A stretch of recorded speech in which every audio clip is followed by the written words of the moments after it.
Hi everyone, this is Peaceful Nick the Medium. I'm an evidential medium specializing in healing messages. Today we have a special guest, Carrie, who is going to join us and tell us about her near-death experience. I've always been fascinated by near-death experiences and I can't wait to hear her story when she pops on. So hopefully we had a whole bunch of people on here and hello user. And we can hear her story. So I know it's the middle of the day on Sunday. Hi, Liz. I'm getting ready to go live with a lady who had a near-death experience. So I'm so excited. So she'll be joining us soon. As for me, I have mediumship classes. I have a whole new round of mediumship classes starting in October and November. So if you're interested in becoming a medium, you can find that information on my website. Oh, yay. Thank good, Liz. I'm glad. Because, I don't know if they are sending this stuff out or not. So, hi, Teresa Williams-Gar. So anyway, so if you're interested in any mediumship development, I am offering those classes starting in October, November, a whole new round. Hi, everyone who's joining. Carrie will be popping on here in just a minute or two, and I just wanted to introduce myself before we get started. I also do one-on-one readings, evidential mediumship readings. I do guidance and healing, and I also I give a lot of guidance to people. It seems that more and more, thank you for sharing the live, Liz. It seems that more and more people are coming to readings and in need of guidance. And so I've been providing a lot of that service as well. Hi, MJ. Hi, Gina. Hi, Kathy. So as soon as Carrie pops on, I will invite her into the live. And so Carrie, when you get here, just let me know you're here.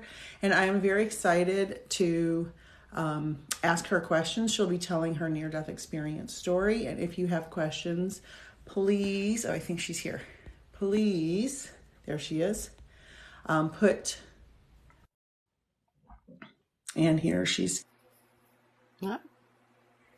What happened? Your little picture at the bottom. I am. I don't see anything.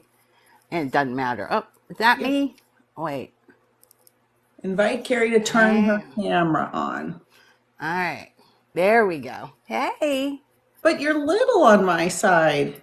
Oh, Normally they're like side by side. you're big in my world here.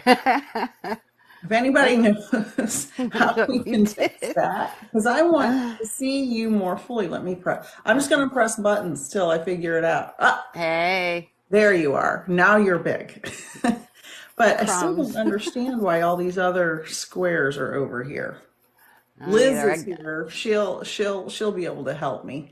Debbie says how much for classes would like to learn to speak to hubby and family. Those classes, my beginners class, just a second, Carrie, Go ahead. starts Take your time. November 18th, and it is $120 a month. And right now I have a coupon code. You can email me. All right, she said try whatever you did again. Okay. Okay. See, now you're back to me being little. We'll So, get there. We'll get there. So doesn't everybody, this matter. is, I'll keep pressing buttons.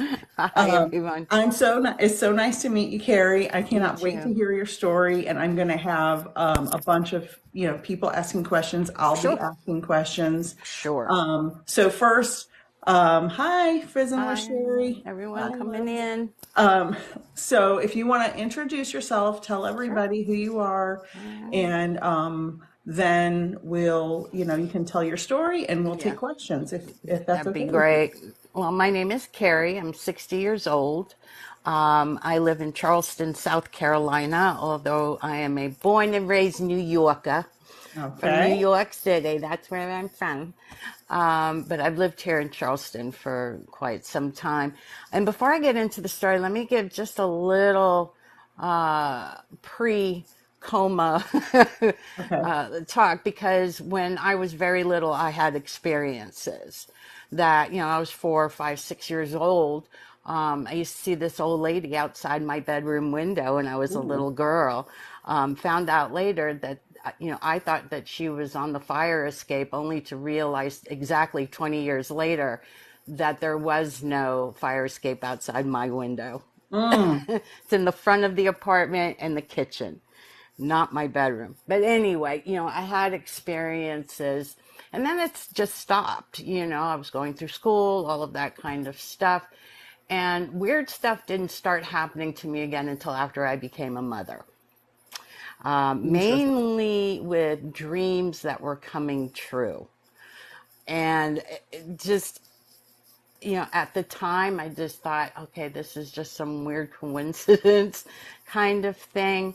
But, I did recall it. I do, also know that for many years, my dreams were very vivid. Now, when I had the aneurysms, it was uh, September 30th of 2003. I had just been dating my husband now for about 9 months when this happened. It was early in the morning. He had left to go open up his shop, and I was sitting up in bed drinking coffee, watching the Today Show, and I don't know how to explain this, but something made me stop. And I put my cup of coffee down on, next to my side of the bed. And for some reason, I swung my legs off the edge of the bed. And I'm just sitting there and I'm looking down at my feet. And all of a sudden, this huge rush of energy came running up my Mm. legs, into my gut, then up into my chest. And by this time, I thought I was having a heart attack because Mm-hmm. my heart was just pounding, pounding, pounding, pounding. And then it went up into my neck. And then, and this is the God's honest truth, I literally heard internally in the right side of my head a little,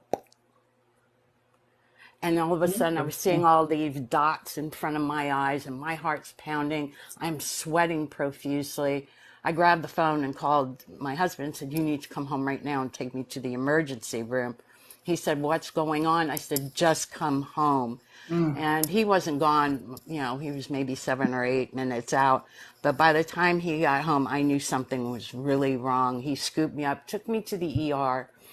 I remember walking into the ER. Then the next memory I have is this lovely Hindu man telling me that I should be happy that he didn't have to shave my head. And why I remember that, I don't know. But then it went black again, and the next thing I know, I am being pulled out of my body. And I am on the ceiling of this operating theater looking down at myself. And I knew that it was me. I knew it was me, but I really didn't give a damn, Yeah. and I'm hearing them and watching them running around and trying to get my heart started again. Mm. The next experience I have, I am in this space. And the only way I can describe this space is that it reminded me of some futuristic room where there were no sharp edges. Everything was exactly the same color. There were no windows, right? But when I looked up, there are these colors coming out of the ceiling. And I am standing there in my head trying to explain these colors that I had never seen before. And the only thing I can tell you is that it kind of looked purplish, greenish, and goldish, And then I see this young African American girl poke her head out of this area and looked at me, and she said, "Hello," but she didn't move her mouth. And I remember thinking, I wonder if I can do that back to her. So in my head, I said, "Hi." And she giggled and moved away again. And Mm. then the next thing I know, I'm being placed. My soul is being placed in what I assume were past lives. Wow. Many of them, from many children that died very young, at different time periods. I could not tell you exactly where I was or what time period or whatnot, except for one. I get emotional about this. Go for it. My consciousness came to, and I'm looking down at the ground, and I see these two black, African feet. And I'm looking down and I'm noticing this liquid running down these legs, down onto these feet, which I realized was urine. And the next thing I hear is the crack of a whip that hit my back. And I let out this scream that I thought the entire universe heard. And I realized my arms are being stretched out, and that crack of a whip came again and hit the back of my neck and my scalp. And I could feel warm blood and sweat running down my back. Now, I'm not hearing anyone speaking, I'm not hearing anything, but I am being told that I needed to learn more of that history, because American children are talking about the Civil Mm-hmm. War, Mm-hmm. it's a time stamp. Right. No one really kind of talks about it, but it was something that I remembered. Then the next thing I recall is being yanked. And when I say yanked, it literally felt like this enormous hand grabbed me from my back and yanked me back down into my body. And let me tell you, I've had a lot of painful things happen to me in my life, but that hurt. I felt it even through my hair, the hair on my face. I felt that pain. And I remember thinking, why? Why do I have to come back? Why? Mm. Why? And the next thing I know, I'm having all of these other experiences. I see the little girl again. I'm in a building that has, again, no windows, and I'm trying to get out of this building. And I see her again, and I look at her, and she looks maybe 11 or 12. She has the most beautiful afro I have ever seen in my life. She was wearing this white nightgown with lace and little puffy sleeves, and it had lace all around the bottom, like right around her ankles, and there were little daisies and bows on it. And I just remember thinking, oh, isn't she beautiful? And Mm-hmm. then she turned around and she was carrying a cat. And I looked at her, and again, without moving my lips, I said, do you know how to get out of here? I started running up and down stairs, and I kept seeing her, and she would giggle and pull away and giggle and pull away. I was in elevators trying to get to the bottom to get out of where I was, and I could not do it. And finally, I'm running again through these different levels of this building, and I see her. And I turned to her and I said, I don't know why you're following me. I can't find my way out. Right. Why are you following me? And she said to me, because I feel love from you. Mm. Mm. And I said, I don't understand. She said to me that she grew up like I did with drug addicted parents, and that they'd never told her that they loved her. And she grabbed the only thing she ever loved, which was her kitten, and she jumped in front of Mm. a car. Oh my. And everything inside of me, because I've been a member of AA and NA for, let's see now, 33 years, Mm-hmm. and to hear this little voice. And now I don't know if this is the universe way of saying that this was me and how I felt at that age. I don't know. I don't know if she is, you know, one of my personal angels in my life. I don't know. But Mm-hmm. I have never in all of these years ever forgotten that smile on her face when she told me she felt love from me. And Mm. it was one of the craziest experiences of my life. Um, I can go on and on and on about, what has happened to me since. Okay. Can I ask a couple questions first? Sure, sure. So when you saw the little girl with the cat, were you in the room with the smooth edges? Yes, the first time I saw her. So I would, uh-oh, I did something. I don't know what I did. Sorry. I pressed a button. That's okay. I will say I have read, my master's degree is in astronomy, and I have read a lot of books about paranormal UFO things. Hmm. And Oh my God. um, Nicole asked me to hi join the call. Kathy. I hit invite Kathy. I wasn't sure what I was doing. She's my medium friend. Hi Kathy. Hi, Kathy.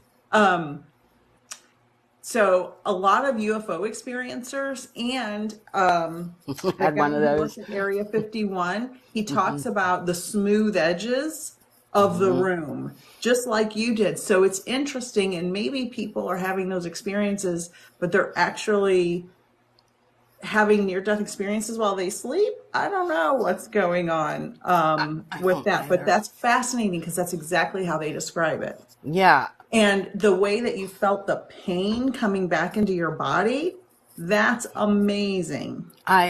I tell you, my hair hurt. The peach fuzz on my cheeks hurt. I felt it with every single nerve ending. Every single nerve ending that there is in the human body, I felt it in that moment. Bam. And I just knew. The other thing I forgot to mention was when I was in that room, there was this hum going on above me. Now, it was not mechanical, it wasn't musical, but it was this gentle, beautiful hum that all I know or knew at that moment was I wanted more of it. I can't describe it, but it was what Buddhists believe is the sound of the universe. That's what I think it was. I mean, it And could there have been, actually is a sound of the universe. yeah, So, like, whoa, like that's crazy. Now, as I said, I had experiences as a young child and in my late 20s, but nothing prepared me for whatever that brief moment, that situation, the veil lifting. I don't know, but things have been weird ever since. so were you already sober when this happened? Yes, I was completely sober. Now, I will say, when I woke up, I didn't know who I was, where I was, what year it was, what town I was in, what had happened. I knew nothing. I could not walk. But inside, I knew I was re-addicted to opiates because that's how they kept me down low for so long, was with Um, gobs of morphine. And, I had to struggle to come back. I'd get sober for a little while. And then finally in 2010, um, I attempted to take my life. And I said, oh shit, I can't even do this correctly. There must be a reason I'm still here.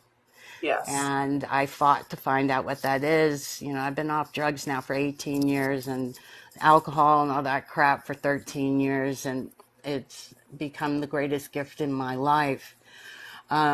Because as of having this experience and then all of the crazy stuff that's happened since, most of it has happened in sobriety. So I can't sit there and go, yeah, I was all messed up, man. I know what I just saw. That Yeah. wasn't real, you know, Right. Right. because stuff has happened here Since then. quite often. Yeah. But I will tell you the one thing that I would love to get people's opinions on. A little over a year later, I'm sound asleep, dead to the world, and I'm having this dream that I'm walking on the beach and I could literally feel the sand between my toes. I could smell the sea air. I could hear and see the birds. I can hear the children having squeals of joy and laughter and playing in the water. And I remember thinking to myself, I have never in my life felt this kind of peace. And I continued walking, and that's when I realized those screams. They had turned to screams of fear. And I happened to look up, and I see what looks like a mountain of water heading towards the beach. And I start to run. And I see this house that looks like it's made out of cement. And something in my head said, yeah, go in there. And there was this pole in the middle of the living room. So I ran over to it and I wrapped my arms and my legs around it. And I happened to look up and I see all of these skylights in this roof. And I'm thinking, that's weird. Why would there be so many skylights? Yeah. But anyway, I was like, okay, get back to doing what you got to do to save your life. And I wrap myself around this pole and I feel the water hit this house and I feel it shudder. Oh. And I wait a few moments and I realize I'm still alive, and I open up my eyes and I look up, and through all those skylights, I see dead bodies floating by. And I sat up in bed and I looked over. My husband was asleep. I was like, whoa, the hell was that? And I got up, got something to drink, tried to go back to sleep, and I couldn't. So I went into my office because I just turned the TV on low and crashed on my favorite couch. And that's exactly what I did. And I'm lying there kind of drifting, and I hear the word tsunami. The one in India? Yep. This was a little over a year after the aneurysms, and I sat up straight in bed. And I had a reading with a psych a couple of years ago, and he told me I was an astral traveler. I just like the way that sounds, And I've had experience like that before, and where I'm dreaming. It's precognition. And I just thought, isn't this bizarre? And then I started seeing something in this house, and I never saw a head or a face. It was a man in a red shirt wearing blue jeans, and I only saw it in reflections of like windows or mirrors. I actually saw it once. I was looking at a glass and I saw something pass behind me in the reflection of that glass. And I never said a word, just kept my mouth shut. Several years ago, I was in the kitchen and I went back to ask my husband something. He was in the bedroom and he's looking at me like this. And I said, what? Did I spill something? Do I have a booger up my nose? What? And he goes, did you just change your clothes? And I said, no, why? He said, I could have sworn you just passed the door wearing jeans and a red shirt. And that's when I finally told him what I was experiencing here. Just weird stuff has happened, It's not that it's weird stuff. It's that the stroke opened up a part of your mind that allows you to have those experiences. A stroke or aneurysm? Aneurysm. Aneurysm. Yeah. There's comments coming in. Congratulations, Carrie. Thank you for sharing your story. I see that. Thanks, guys. Commenting. My recovery. And so my husband's been sober 25 years. So right on. So you know us people. And but I feel when I do a lot of mediumship readings, I get people whose loved ones had dementia or Alzheimer's or some type of neurological damage. And actually, my sister's on here and she's suffering with some neurological stuff right now. And her portals are opening and she's having more connection with spirit and unusual things that are happening, just like you're describing.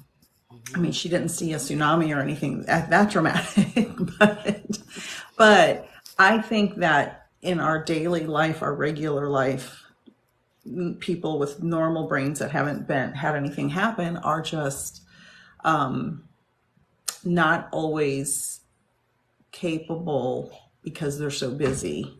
And when something happens to your brain, that busyness,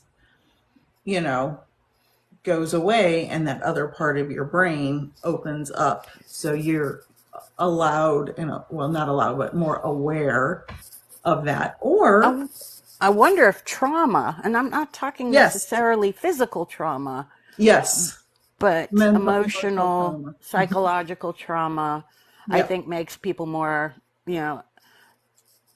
empathetic, Yes. because I we think could that's a pick up big on that one. energy, Mm-hmm. that kind of thing, Yep. which made my work of, working with detox patients so incredibly powerful in the sense that they pick up that energy coming off of me as I pick it up off of them, and as soon as the words like, hey, I was a detox patient here myself, and they immediately just go, Yeah. there's that connection. And I think it's, trauma of any kind, whether it's physical, emotional, or whatnot, brings people, like-minded people together. Oh, And, yeah. and we create that energy, that beautiful healing. That's what Mm-hmm. we do. And there are people commenting psychological trauma changes the brain, trauma-based disorders rewire the brain. For sure, I agree with that. Absolutely, I have had trauma in my life and it definitely rewired my brain. But something else just occurred to me. Maybe we evolved out of seeing spirits and that part of our brain got turned off because it wasn't necessary anymore. And then when we experience some type of physical or emotional trauma, it opens that back up. That just occurred to me because of what you said. 100%. Like Yes. everybody had that ability because like animals have premonitions, like the tsunami you're talking about, they knew it was coming. Yep. They all went up the Up hills the, and were yep. safe. They sure They did. knew before, but the humans didn't. So maybe that part of our brain turned off because we didn't need it anymore. And Yeah. now it's turning back on for certain people. Yeah, my cat Archie, he's a lynx Siamese mix. That cat picks up stuff, Yeah. and it's weird where he shows up because I actually have seen some of my past cats running around here, Mm-hmm. just got out of the side, and he picks up on it too. He's amazing. It is amazing how your life has changed and the premonitions. I would love to hear more about those things. I actually my family just surprised me and came home. That's probably, if you heard a big noise, that's what that was. That's okay. Um, so I will have to get off here in about 5 minutes. I That's fine. thought I was going to have more time, sorry. That's But okay. I wish we could plan maybe another live that's a little longer and hear, step by step how your life has changed since Sure. that and and also I'd like to talk more with you about, do you want to develop some of these abilities and learn how to control it and put up some boundaries so it's not interfering in your life? Well, I'll tell you what, I have been, as I said, I'm a yogi Yes. and dealing with the metaphysical Mm-hmm. forever. I do, because I'll just tell you a real quick story. I went in to do one of my inpatient groups, and this one kid was just, the energy was so bad. And I mean, it just kind of languished on me. And I remember after group was over, I left, ran to the parking lot to go throw up. Wow. So I knew I had to learn some more self-protection measures because this kid came in and knocked me the hell out. And now that you're open, all of Yeah. it's like your wires are open to shock Yeah. because your experience. So you're more So sensitive to the energy. Exactly what's absolutely. happening to my sister. That's She's going, incredible. yeah, she's That's really extra amazing. sensitive. Well, Sounds we're exactly. definitely going to have to talk more about this. I would absolutely love to. And everyone who came in to listen, thank you for coming. And hopefully, I love it for any of those of you out there who have had similar experiences and stuff. Come join us, man. This is good Yeah. stuff. This is I good will energy. I will plan a little better next time. It was a No weird day worries. with my All right, guys. Ciao, Well, ciao. thank you. Oh, And let's email. If anybody wants to contact you and ask you any questions, do you yeah. have a way for them to contact you? Yeah, it's Swordswoman. It's SWDSWMN, the number two, the letter U at yahoo.com. Or if that's too much of a pain in the butt, just look me up here on TikTok. Okay. Okay. I'm Carrie. there. And I have your email address too. And if Yeah, they can't remember that, they sure. can email me and get it. And yes, let's set up Absolutely. another time Hmm. and go through some more. I I would really love want to that. hear more about that. Oh, okay. All right, Thank guys. you, Have a good one. Carrie. Bye, guys. I'll be in contact. All right, Thank dear. you. Bye bye. Bye, everybody.